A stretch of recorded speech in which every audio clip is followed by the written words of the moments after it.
You're listening to another episode of Cloud and Clear, SADA's Cloud Transformation Podcast. I'm your host, Rowan, and today we are pleased to welcome Edwin Marguiles, CEO of Thrio, to the show. Hi, Rowan. It's great to be here, and thank you very much for the opportunity. Our pleasure. Before we get started, folks, don't forget to like and subscribe to our channel on your favorite listening platform of choice to stay up to date on the latest Cloud and Clear episodes from SADA. So, Edwin, can you give us a brief background on Thrio and some of the business challenges that you solve for customers? Sure.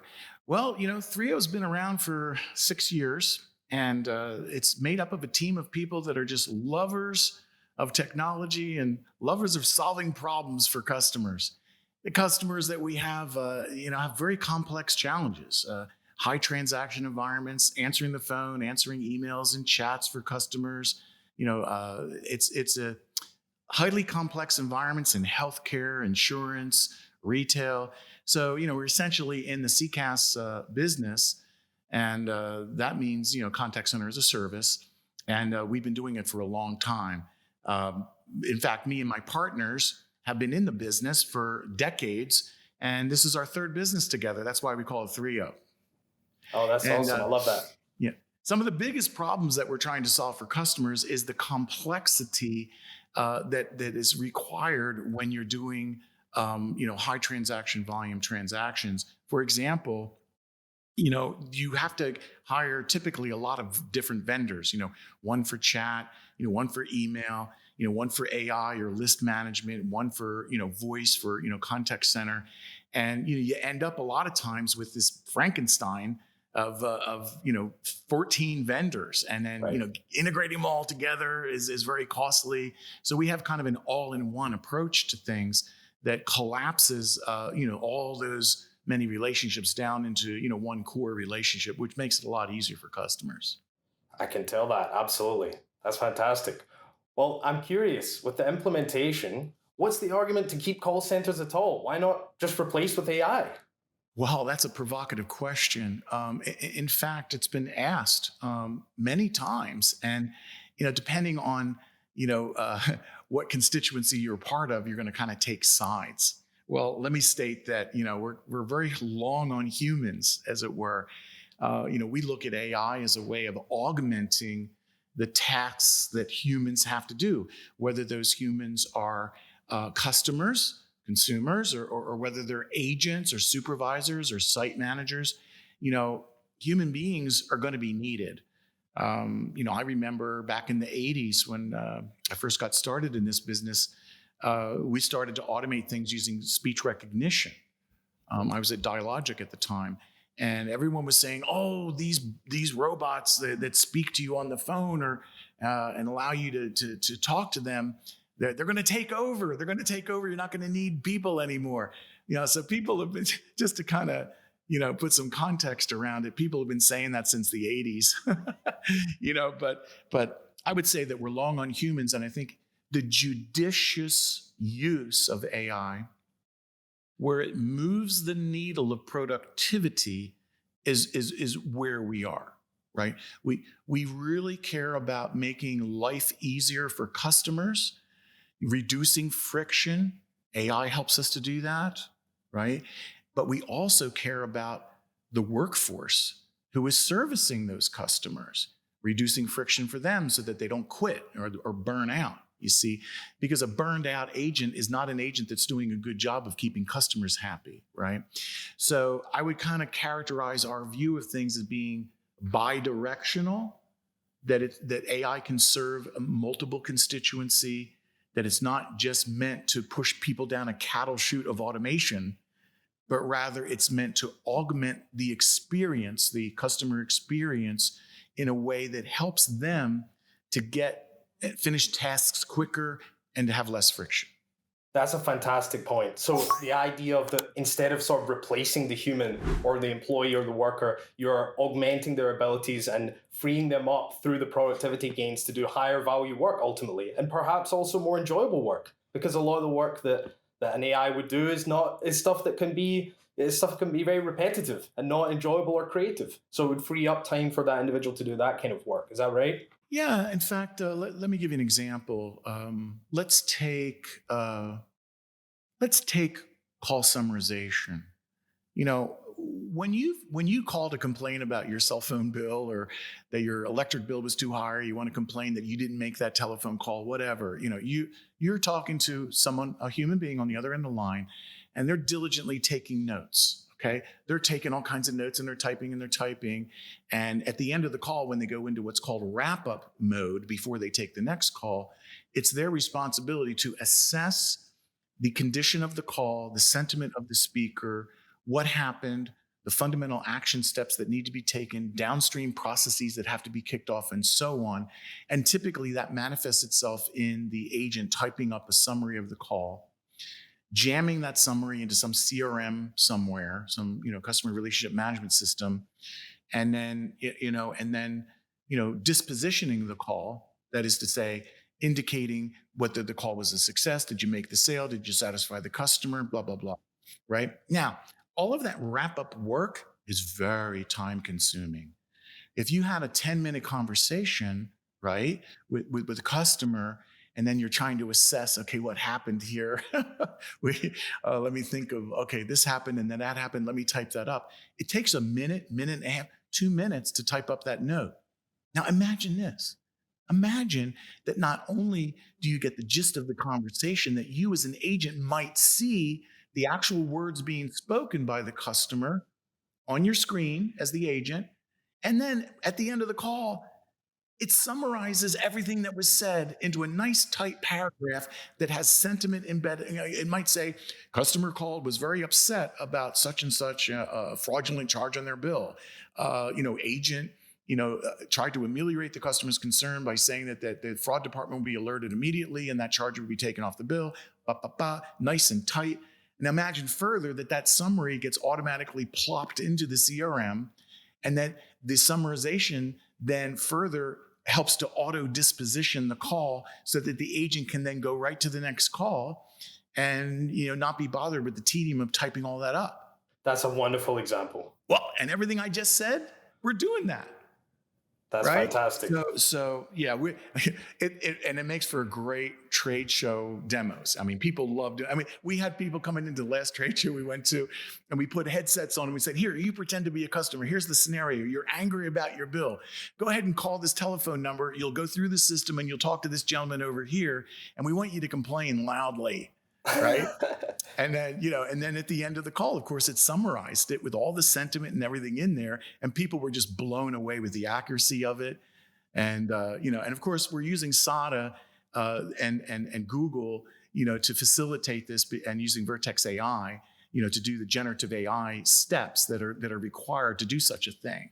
But that's just one example of how this can be how you can take advantage of AI and not let it own you, but let it augment the efficacy of your workforce without replacing them. Absolutely. It increases people's capabilities, for sure. Yeah. Well, one thing I'd like to ask you on that is, you mentioned there in your example quite a lot of benefits from, I would say, the agent perspective, in the sense of how at the end of the call it's summarized for them, and instead of them having to do all that manual work, they can then move on to another interaction or engagement. But more from the customer's perspective, how would your product or solution kind of benefit from that sense?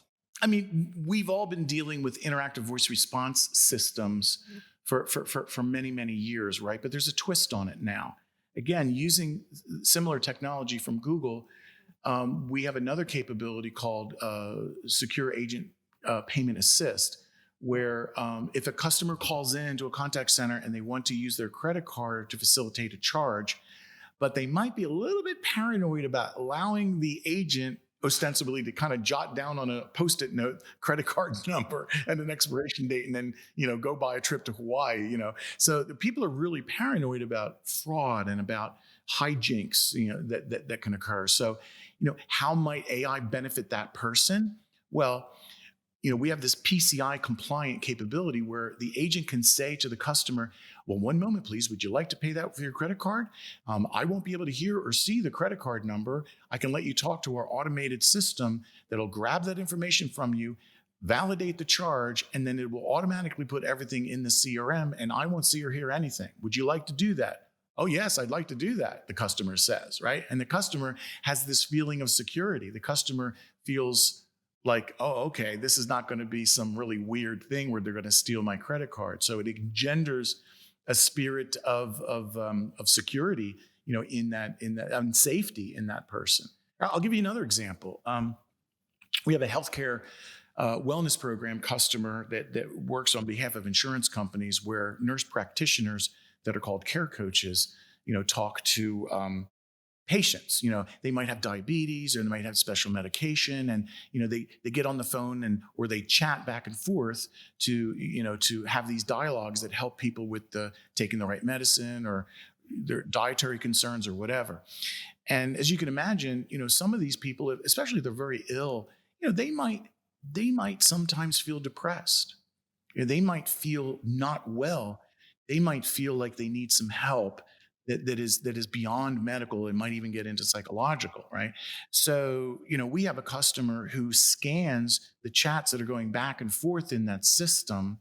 And by using, VertexAI, we're able to identify certain phrases that may indicate that this person might hurt themselves, for example. And then we're able to automatically escalate that transaction to someone who can literally talk them off the ledge, right?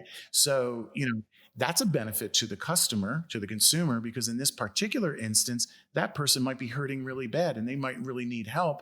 And it might, to the care coach, some of the things that they're saying may not trigger the care coach to understand how deeply disturbed that person might be or how upset they might be.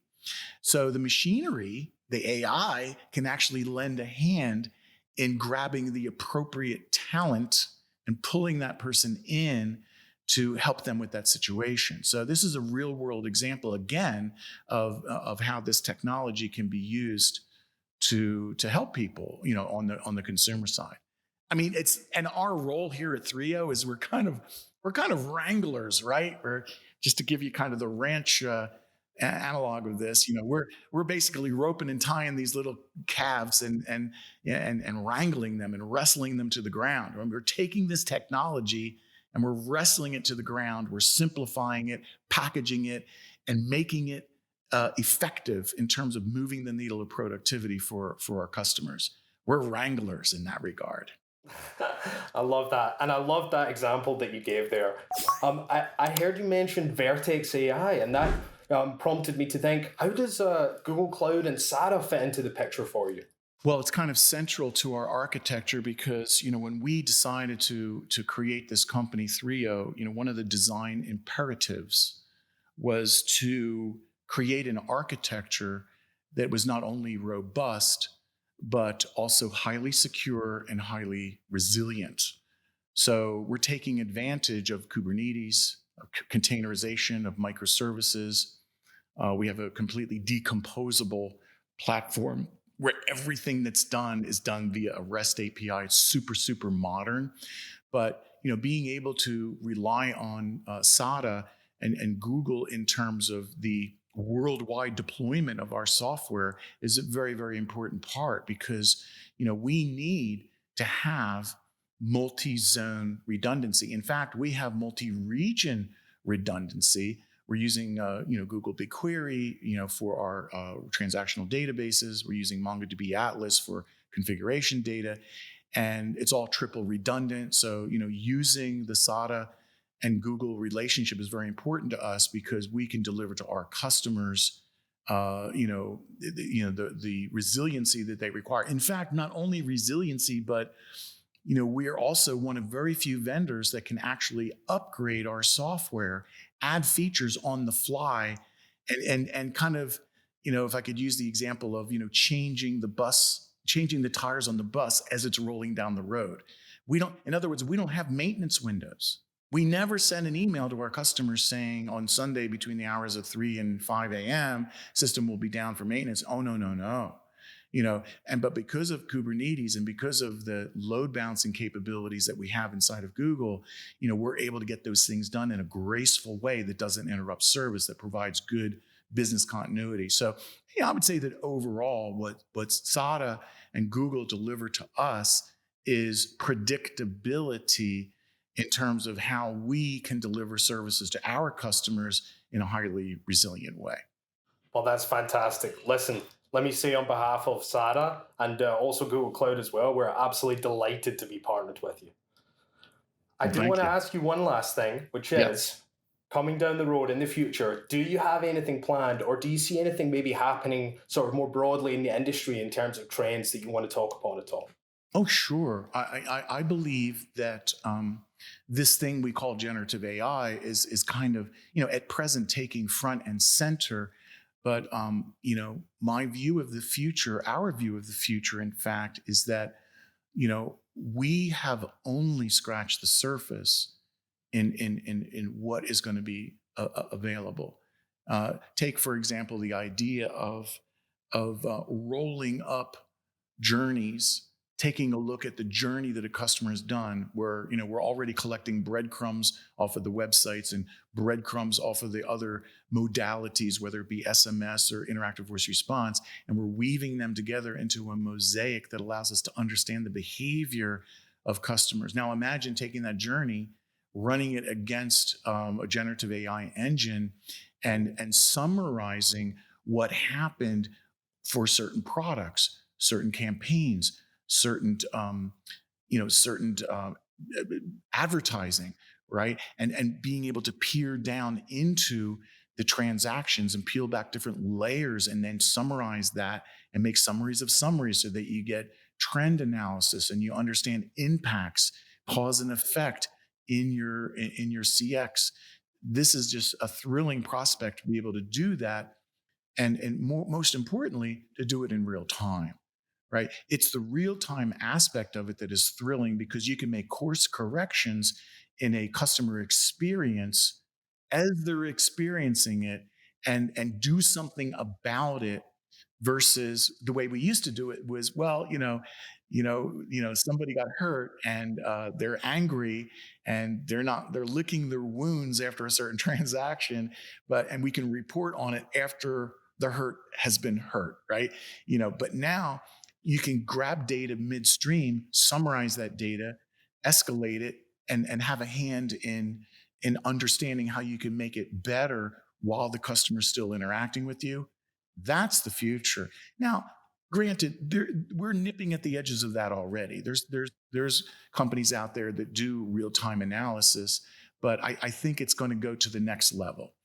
It's going to go to the next level where we will then be able to take all the things that happened and be able to massage that data so that we can anticipate the way people will behave in the future and make course corrections and changing logic flows or changing the way we present things to people overnight, and then be able to adapt. So I think that generative AI, for example, gives us the hope of adaptability, the hope of staying ahead of that curve of Moore's law, where every 18 months things are half as expensive and twice as fast.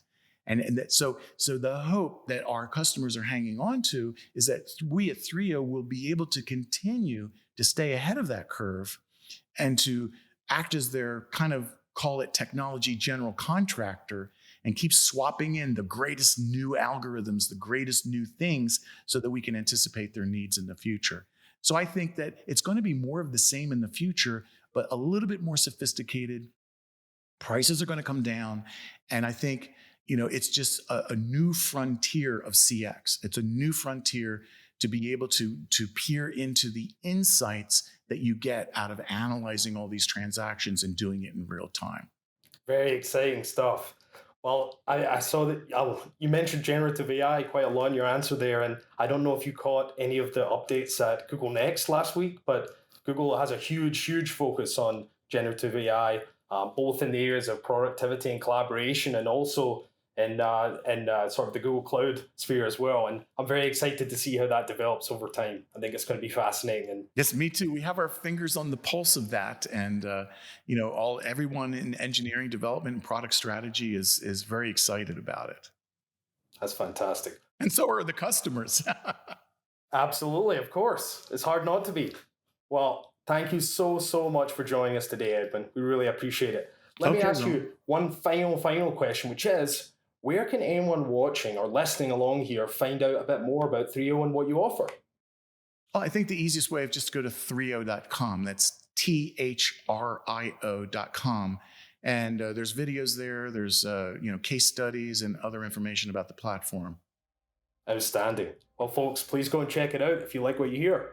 And also make sure to like and subscribe to our show, because this year we'll be offering exclusive insights from leaders like Edwin here, and you won't want to miss it. We'll see you next time on Cloud and Clear. Thank you, Ron. Thank you for listening to Cloud and Clear. Check the show notes for links to this week's topics. And don't forget to connect with us on Twitter @Cloud and Clear and our website, sada.com. Be sure to rate and review the show on your favorite podcast app.